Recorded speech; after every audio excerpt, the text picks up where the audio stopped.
Faith without works is dead. That's been the big thing that James has been hammering right through this week. And he does the same with this last passage as we end the week. He talks about this in verse 26 of chapter 2. He says, the body apart from the spirit is dead. So also faith apart from works is dead. And in the verses before, he gives the example of Abraham and Rahab, two people from the Old Testament, two people who are known to have faith in God, but their faith was clear for all to see. It wasn't just something that they said about themselves that they professed to have, but their life evidenced the faith they had in God. Their life demonstrated that they were truly saved by God.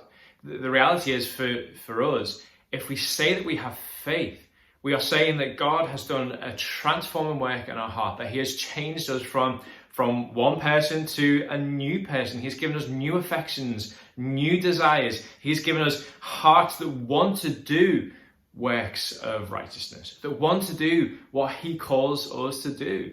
And so it makes sense that James would say that unless you are engaging in good works, unless you are walking in righteousness, the faith that you profess to have, it doesn't exist. He gives the illustration there of a body. And if a body doesn't have breath, then that body is dead. You have to have breath in a body for it to be alive. And in the same way, you have to have works in a life for them to have a faith in God. Faith is always accompanied with good works. In the passage, verses 20 to 26, James gives this statement, which is controversial for some people as they read it. Actually, when you see the context that he is writing into, it makes perfect sense. In verse 24, he says, you see that a person is justified by works and not by faith alone. Now, James believes, just like every other Christian, every other apostle who writes in the New Testament, he believes that we are saved by grace alone, through faith alone, in Jesus Christ alone. There are no works that we contribute to the work of salvation, but the saved life, someone who has received faith from God, will show to the world around them, will justify their salvation, will evidence, you could say, their salvation, will show to the world around that they have faith by the works that they do. It is not that we are justified by our works. It is not that we prove ourselves to God by our good works. He saves us. He gives us that faith. But there is a sense in which we prove to the world around us.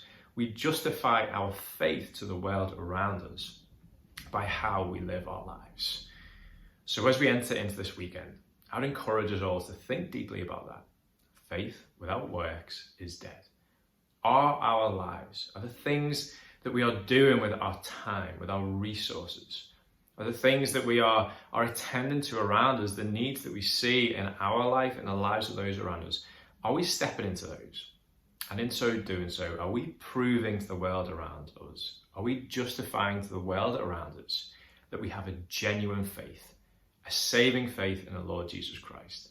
A faith which demonstrates that he has changed us, that he has transformed us, that he has given us new desires, and he has called us to walk in his ways, in ways and works of righteousness.